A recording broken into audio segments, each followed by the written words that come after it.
Dumelang, welcome to Face the Nation. My name is Clement Banyatela. Great to have you with us here on SABC News. On the show tonight, should Finance Minister Enoch Godongwana resign? The MK party and the EFF are leading calls for him to be fired or to resign for his mismanagement of the fiscal framework. The parties are unhappy with how he's managed the budget issue. We still don't have a budget. The first one failed, the second one failed, and now we wait for the third one. The MK party's Mzwanele Manyi joins us tonight. Also on the show, what's the next process to follow now for the finance minister? He basically has to start the budget from scratch. So how much time does he have? Can he even table one within the legally stipulated period? The chair of the Finance Committee in Parliament, Joe Maswanganyi, speaks to us. What is behind the reduction in fatalities during the Easter weekend? I mean, this year saw the fewest crashes and fatalities over the Easter period in the past 3 years. Fatalities reduced from 307 in 2024 to 167 in 2025. That's a 45.6% decrease. So how do we sustain this achievement daily, weekly and monthly? The Minister of Transport, Barbara Creecy, speaks to us. But first, my comment.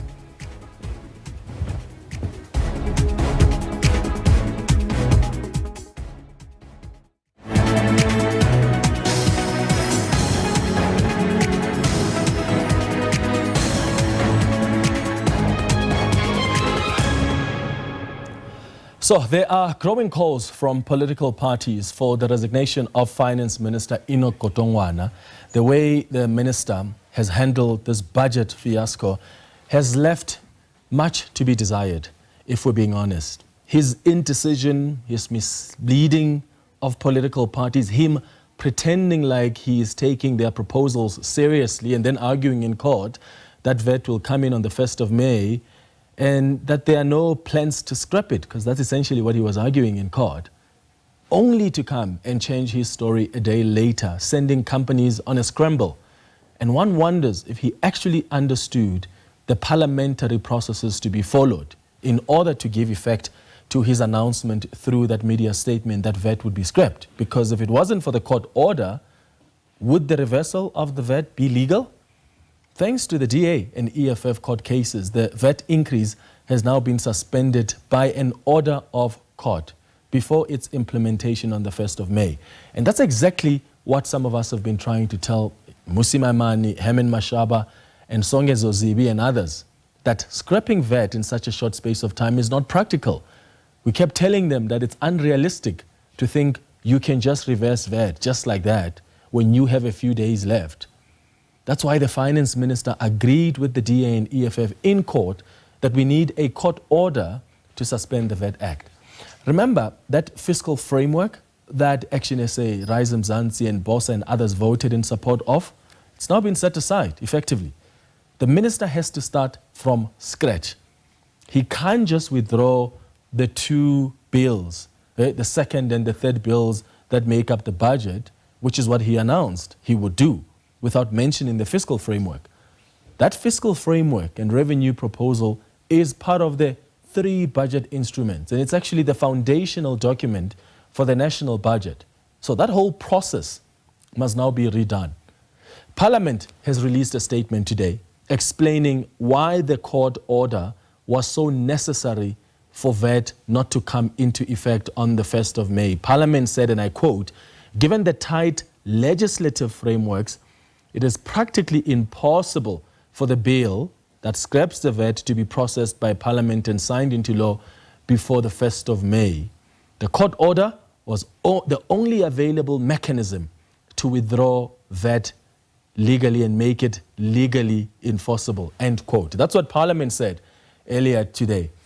The EFF tried to explain this to Action SA, to Bosa, to Rise Mzansi. You know, they didn't get it, or they acted like they didn't get it, because there's no other way.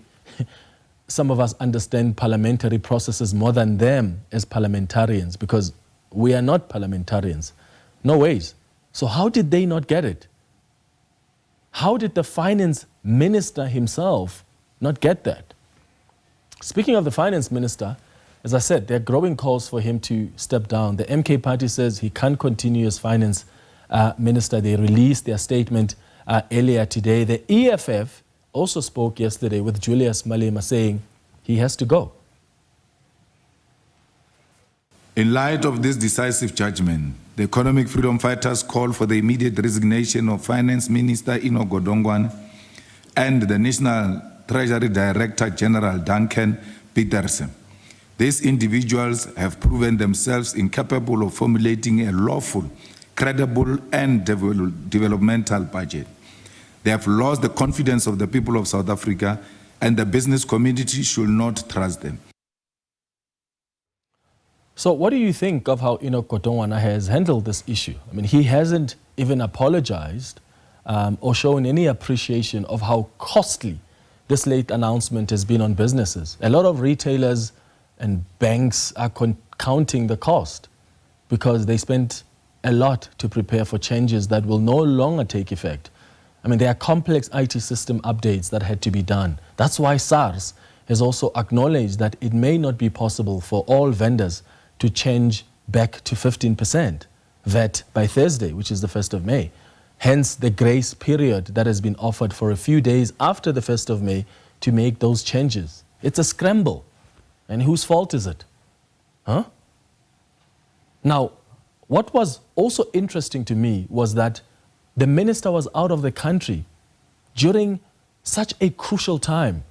How is the Minister of Finance out of the country in the midst of our biggest fiscal political crisis since democracy?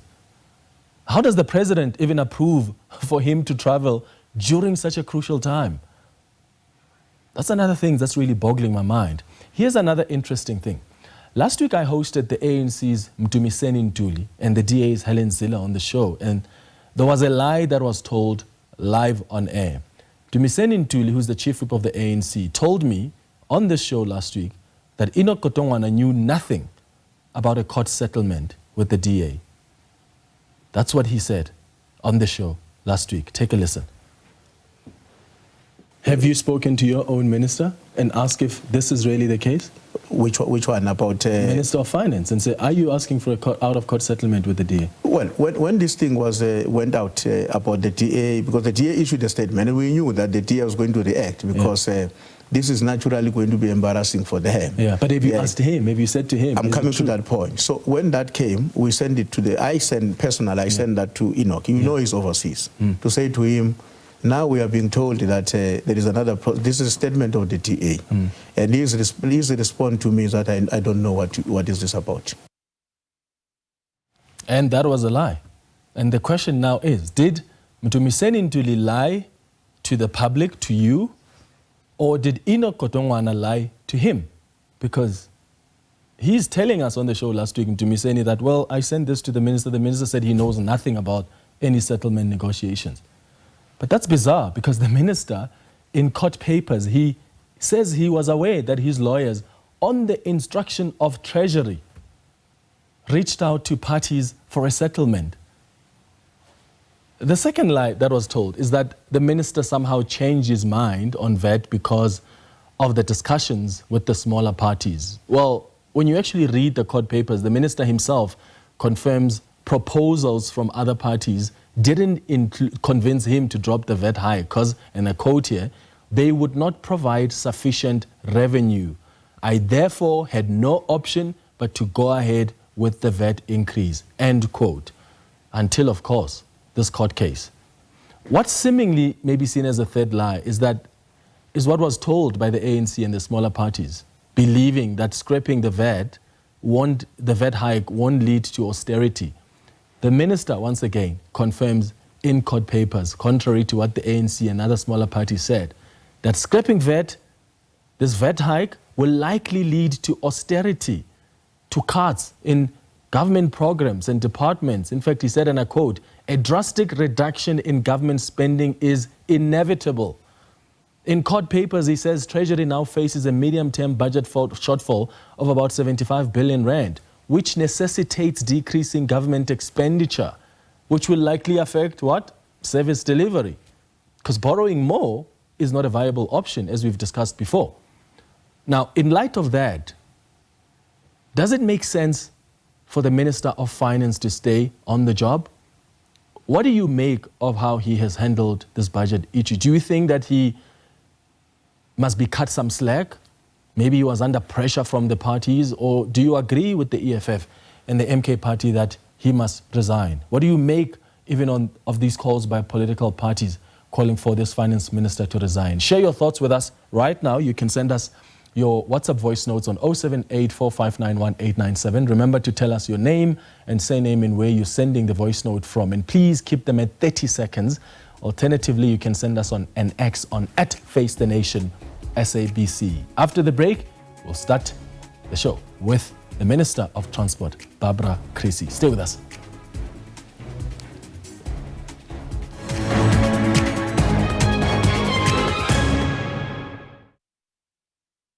Welcome back. Transport Minister Barbara Creecy says the 2025 Easter period has shown a decrease in road fatalities. The period saw a drastic reduction in road deaths of almost 50% as compared to the same period in 2024. The highest numbers of fatalities were recorded in the Eastern Cape with 28 deaths, following by KwaZulu-Natal with 27 fatalities, and Gauteng and the Eastern Cape both having recorded 22 fatalities. Creecy says Mpumalanga was the only province that recorded an increase in fatalities. The Minister joins us now via video link. Minister, thank you so much for making time for us on Face the Nation. Good evening.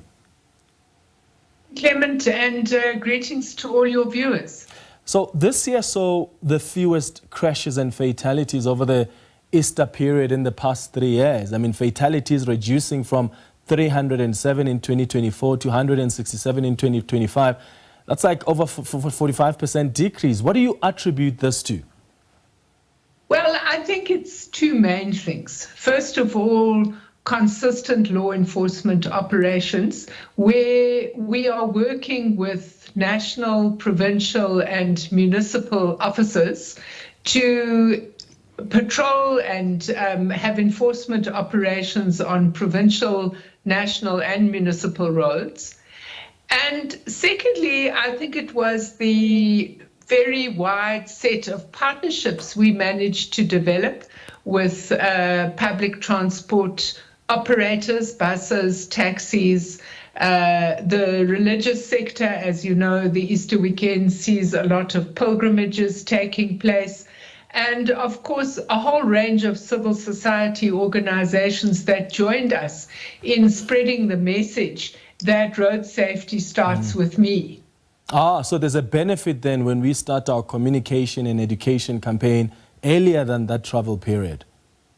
Definitely. We started on the 20th of March. You would know that from the 20th of March until the 4th of May, we've got 4 long weekends. And long weekends generally see an increase in traffic on the roads. There are more social activities. And of course, unfortunately, with that goes an increase in accidents and potentially fatalities.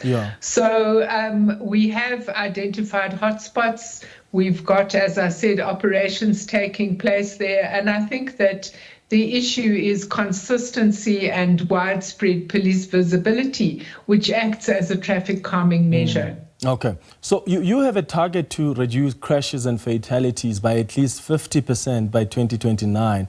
How do you sustain this achievement daily, weekly, even monthly? Well, we have a national traffic police component under the Road Traffic Management Corporation of about 800 officers. We are deploying those officers to provinces to support provincial operations. We particularly target weekends and evenings on weekends because we've done a lot of research into when do crashes take place. And historically, when have we been patrolling and being visible? And what we found is that making sure that there are officers on the roads at night, on weekends, is very important because that's when the majority of serious accidents takes place. Please, Minister, if you can, give us an update as well on the driving license card printer that broke down. That was, I think, in February this year. Has that been fixed? Well, Clement, I think this is a very frustrating saga that is causing enormous inconvenience to citizens. And let me take an opportunity to say that we are doing everything that we can to fix the old machine. That's number one. The intention is to get that machine up and running again by the 12th of May.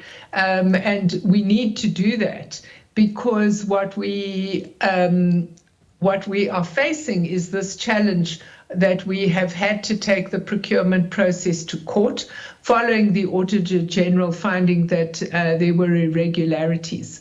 So in addition to dealing with the old machine, we are looking at a temporary solution because we are concerned that there is a backlog developing and the old machine, even if we get it running again, is not the most efficient mechanism.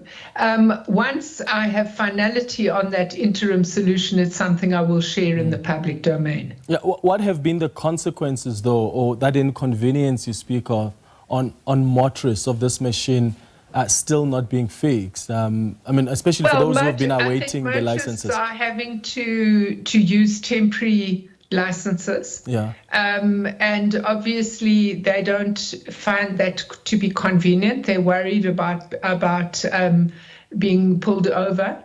Those who applied before their licenses expired do need to carry their application and their receipt with them because, as you know, once your license expires, you've got a 3-month grace period, and it's very important to be able to show that you are fully compliant. Yeah.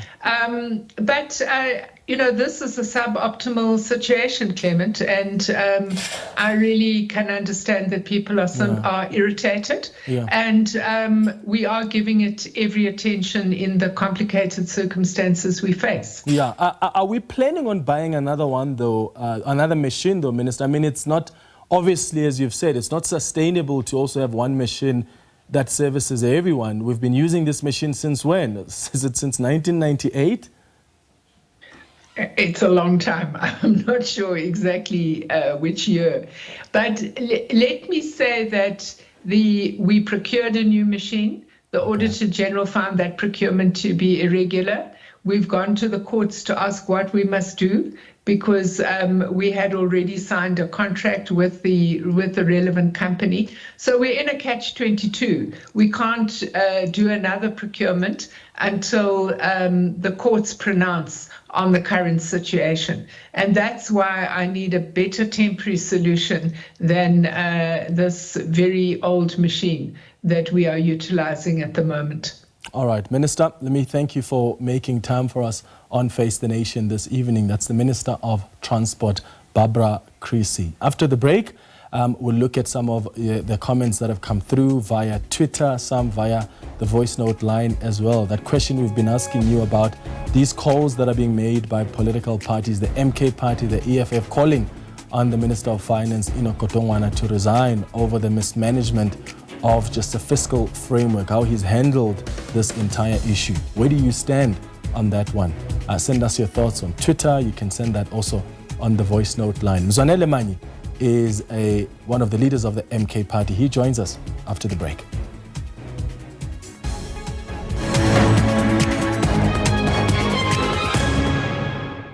Welcome back. The question we've been asking you tonight is what you make of the calls being made by political parties like the MK Party and the EFF for the Finance Minister, Enoch Godongwana, to resign following the mismanagement, as they say, of the fiscal framework. Let's start with your tweets that have come through. Mlungisi says, I agree with the EFF. The Finance Minister must resign, period. Mukhale says, it is abundantly clear that Finance Minister Enoch Godongwana has badly handled the entire 2025-2026 budget process. His incompetence is nakedly evident. I agree with those who are calling on him to resign. Toto says, him resigning won't solve the current problem. Let him come back, consult and come up with a workable budget. The EFF and MK Party are just silly. They should be supporting their people who are part of finance portfolio with productive ideas. We've also received some of your thoughts on the WhatsApp line on what should be happening to the finance minister. He's expected, by the way, to brief the media tomorrow. So there is a media briefing by Treasury planned where we'll hear from the finance minister how he'll be undertaking this process going forward. Here's what some of you have said on the voice note line. Good evening, Brad Clement. Stukstumza here in Muzasat, Robrasdal. Look, man, I think Minister of Finance, Mr. Enoch Godongwana, he must resign immediately. I agree with EFF and MKP. They are right. I don't see any problem from these parties. So I think Minister of Finance must resign as soon. Hi, Face of the Nation. My name is Theo Bonoko, and I totally agree that the minister needs to go. He has shown that he is not equipped for the job. He is too old, number one. We also need all these old ministers to retire. Retirement in South Africa is between 60 and 65 years old. So everyone that is above that age must just leave and let younger people who are more fresh, they have fresh ideas, innovative, to become ministers. We are tired of the ANC. Hi, Clement. This is Julie. I'm calling from Randburg. I think the minister should resign because he's undecisive, lots of lies, and nobody is transparent. Therefore, I agree with the DA and the EFF and the MK for him to resign and step down with humility. Thank you so much for your comments. Let's move to this now. The Umkhonto We Sizwe Party has submitted to Parliament a motion of no confidence.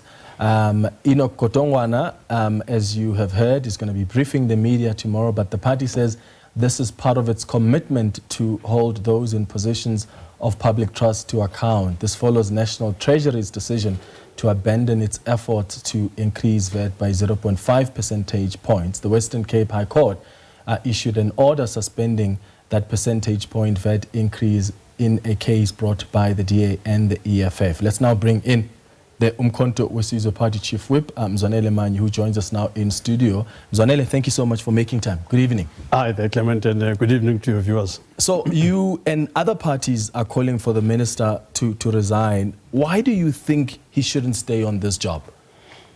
Yeah, look, in fact, I think the very first point that we must make here is that MK Party must be thanked for the situation that we have now that is making progress.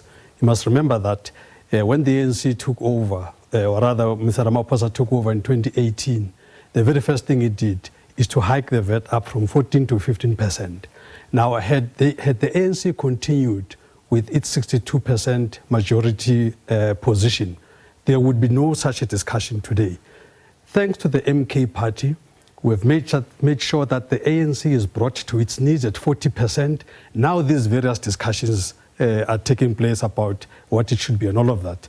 If it wasn't for the MK Party, none of this would be happening. So that's the first point to make. And now, that's a fair point, because historically the ANC, when it presents a budget, it just passes because they've got the numbers already. Yes. If they had 50% or even 60%, they would have used their parliamentary majority to just pass through this budget, whether South Africans want it or not. In fact, one other thing that the nation must thank the MK Party for is that it would have been 17%. Remember that when they started on 2 percentage points.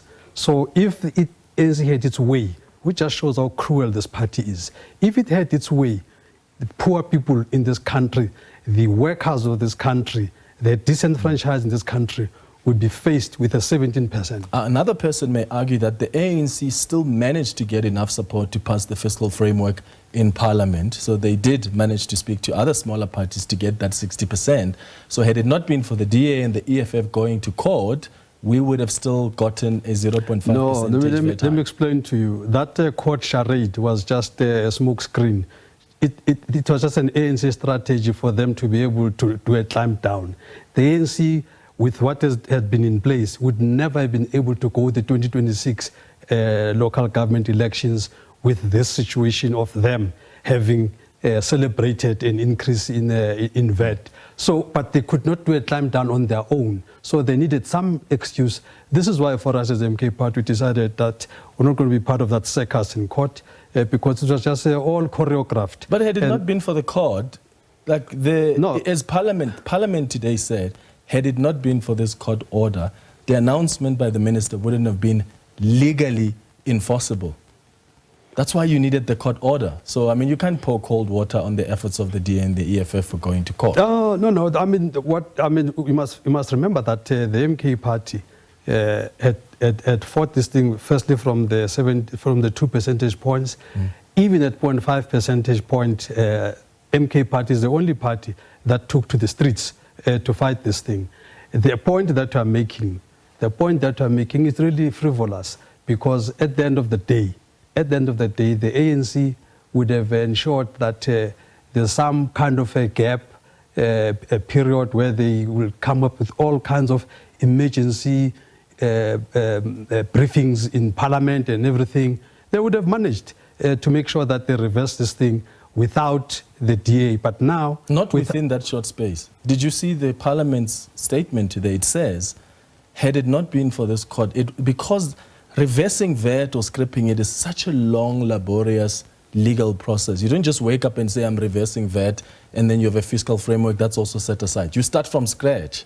So you need a court order that suspends whatever you've announced to give you enough time to go and follow through the process. All part of the GNU theatrics. EFF is not part of the GNU. Well, no, the DA is the one that led the charge. Yeah, but the EFF was a supporting arguments as well. Had the DA not gone to court, the EFF would have gone to court. But anyway, you've got your credit as the MK Party. You managed to push the ANC below 50%, and as a result, they don't support. Yeah. They don't have parliamentary majority. But give credit to the EFF and the DA as well. They were smart enough for going to court. And thank goodness now that they were able to get the finance minister to think twice about it. But I guess as the MK Party, what I'm trying to understand is, what is it about the finance minister? Do you think he's fundamentally failed? He's lost the confidence of South Africans? Why do you want him out? No, a couple of reasons. The first issue is that you have a finance minister that basically has put the country into disrepute. For the first time in the history of this country, we have a situation where budget was not tabled. That on its own, if we had leadership in this country, it should have been fired on the spot. But because this country is rudderless, we've got no leadership in this country, then it survived up until now. So that's the first thing. The second thing is that as we sit here now, here I'm talking to you right now, we actually have got no fiscal framework in this country. Yeah. We are on free flow as a country. So that's a kind of a mess that this minister has made. So and not only that, this is at the back of him failing to grow the economy. This economy has been struggling all along. This minister is run out of ideas. He doesn't know what to do. So why do we have a person like this in charge of our fiscals? The entire nation, in fact, has now even compromised Parliament. Because people don't even know the difference. They say, these people in Cape Town, they don't know what they're doing because of him and all of that. So public confidence in government as a whole has been eroded. How exactly do you want Parliament to act against the finance minister? Is the motion of no confidence you're asking for against him or against the cabinet? Yeah, let me explain this because some people here, and I think some of them I could characterize as those that are politically jealous of the MK Party. They've been trying to come up with all silly technical arguments. Let me explain to you how this works. Firstly, we had risen in terms of Rule 129 in the National Assembly rules. That's a rule of no confidence motion. Now that rule is in terms of Section 102 of the Constitution. Now, if you go to Section 102 of the Constitution, you'll find two paragraphs. The first paragraph talks about dismissing the entire cabinet except the president. The second paragraph, 102.2, talks about dismissing the president, as it were, all of them at just a simple majority, as it were. So initially, we had risen on that Rule 129 in conjunction with Constitution Section 92, subsection 2. And the reason we invoked that section talks to individual accountability because as MK Party, we don't have a beef with the entire cabinet. So we did not want to exercise 102 subsection 1 because this minister was just all in his own frolic. We know that even his cabinet colleagues were not agreeing with him. So because as MK Party, we are not an emotional party or a rational party, we decided that let's just deal with the person that is dealing with, is doing this mess. And Section 92, subsection 2, that talks to individual accountability. That's what we wanted to invoke. Okay, help me understand here, because I'm busy checking Section 102 of the Constitution. It only makes express provision for a motion of no confidence in a president or cabinet. So which one expressly says that you can have a motion of no confidence in a cabinet minister? Yeah, you see, here's the thing. You must read the Constitution into context. The first one, if you go to paragraph 1, talks to the cabinet as a whole, except for the president. Right. Now, in order to isolate the minister, then you don't read that paragraph alone, that 102 alone. You must read it in conjunction with Section 92(2) of the Constitution, which talks to individual accountability and collective accountability. So for us now, we wanted to use the individual accountability. So that is the section. And so when we talk about accountability, there is no end in sight as to what we can do to exercise that accountability. So we can reprimand the minister, but we thought that in fact what he deserves, what he has done, is for Parliament to pass a motion of no confidence. Okay, but can't you do that in a finance committee, like the reprimand or holding him accountable? No, we wanted a bigger statement. You must remember, you know, for instance, other people have been calling for the minister to resign and all of that. People must just understand how the ANC works. You don't tell the ANC what to do. You compel the ANC what to do. Godongwana is already on record saying he's not going to resign. The ANC president, you can never tell the ANC president what to do with its ministers. I mean, the DA tried to tell Mr. Ramaphosa what to do with Minister Tembi Simelane, and he didn't do what they wanted to do. So we know, as the MK Party, that that's not the way to go. The way to go is to put weight on the thing. So if we can have Parliament pronouncing on him, then we have a stronger base to fight with. You don't have the support for that, though. How are you gonna? Where are you gonna get the support to? Well, if that really happens, and constitutionally there's provision for it. Yeah. No, if that happens, you will see. You must remember that even the last vote, they won by like 12 or so people, and all of that. If there were no absenteeism from other parties, as it were, we only had 3 absentees as the MK Party on that day, only 3. But there were other absentees in other parties as well, and all of that. So it was just a lack of draw. Anything could have happened in that situation. So we think that it's not far-fetched. The difference, though, is the DA may vote with the African National Congress now. You've seen they've been holding their meeting. It'd be interesting to see that. They've somehow re-established this GNU, and they're talking to each other. So I don't see the DA then voting. That's why I've been asking them in my interviews with them throughout, and I asked, and they don't expressly say he must resign. They're saying in any other democracy, a finance minister who has failed to pass budget twice would have resigned, but they don't calling on him to resign. Yeah, no, it's okay. But what is important is that let's see what's going to happen in Parliament, because if the DA votes for him to stay, then they must shut up and not say anything about Godongwana. But we know that they don't like what he does, and they've been at odds with him, and they've been saying all kinds of words against each other. So we know that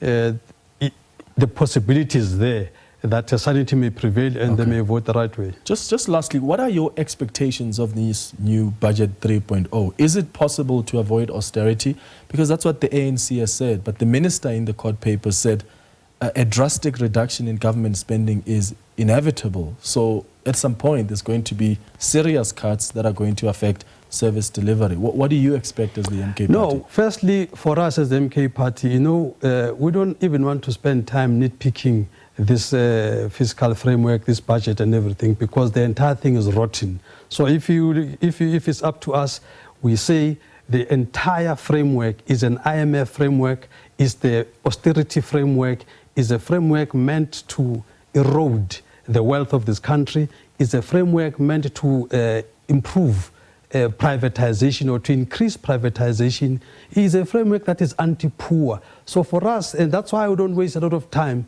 going clause by clause on this thing, because it's a waste of time.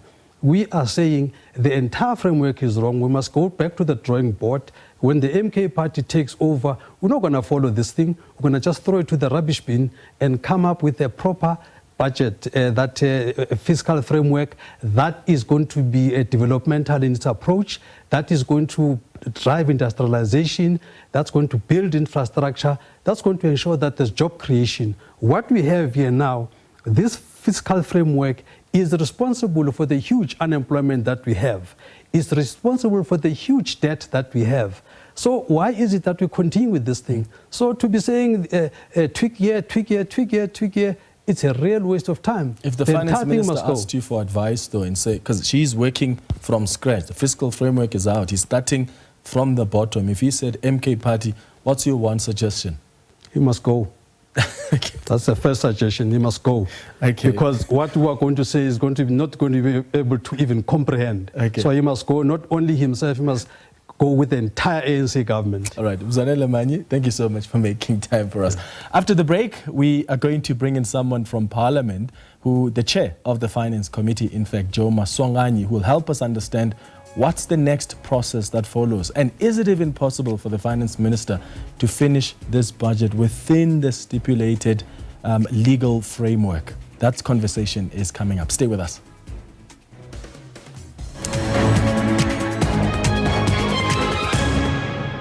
Welcome back. Parliament says it will meet the deadlines for the adoption of the 2025 fiscal framework and revenue proposals. The National Legislature must consider and adopt the national budget within 4 months after the commencement of the financial year, making the deadline the end of July this year. Finance Minister Enoch Godongwana is set to table the national budget afresh following the suspension of the 0.5 percentage point VAT increase and the setting aside of the fiscal framework resolutions. The chairperson of the Standing Committee on Finance is Joe Maswanganyi, who joins us now via Zoom. Thank you so much for making time for us, Mr. Maswanganyi. Good evening. Good evening, Clement. What is the next process that unfolds now that the bills have been withdrawn? Does the minister start completely from scratch? Yes, the minister has withdrawn the Division of Revenue Bill, the Appropriation Bill. It's as much as having withdrawn the budget. Mm-hmm. So you will have to come back to Parliament and table a budget as a whole, revise the fiscal framework, revise the Appropriation Bill, mm-hmm. and revise the Division of Revenue Bill. Then Parliament, the Speaker will refer the bills and the fiscal framework to the Standing Committee on Finance and the Appropriation Bill and Revenue Bill to the Standing Committee on Appropriations. Yeah. And we think we'll be able to process that within the stipulated time. Yeah. So help us understand why the court order was necessary. I saw the statement that Parliament released earlier saying that given the tight legislative timeframes, it was not practically possible for these bills to be processed by both houses of Parliament and signed into law before the 1st of May 2025. So without the court order, what then would have happened to that announcement by the minister? Would it have been legally enforceable? Yeah, the minister has got powers in terms of VAT Act, I think 89 of 1991, Section 7, subsection 4. To decide on the VAT increase or the rate increase and also the date. The minister has decided on the percentage and the 1st of May. Be that as it may, Parliament had taken a decision on the 2nd of April that it does not necessarily accept the VAT increase. Hence, if you look at paragraph 6.30, of the report of Parliament, it says that the minister should go and find alternative revenue proposal and come back to report to the Parliament that instead of VAT, are there no other items in the budget where there can be shift of expenditure to make up for the fiscal gap, because we understand the argument of the minister that there is going to be a fiscal gap of 75 billion rand over the MTEF, and it's not the first time. In 2018, we had the same challenge when there was an increase on NSFAS to 58 billion. That created a fiscal gap. That is the money that is not there in the budget. And the fiscal gap by that time was 36 billion, hence an increase in VAT. So the minister has come back and said it's not going ahead with the VAT, so which we welcome, because we never were not for VAT increase even in the first instance. So why does Parliament say that, given the tight legislative time frames, it was not practically possible to pass these bills and process them before the 1st of May? Did they need to be processed before the 1st of May? Because that's the suggestion that this statement from Parliament makes. In an ideal situation, the minister present the rates bill, which has contained the increase of the VAT.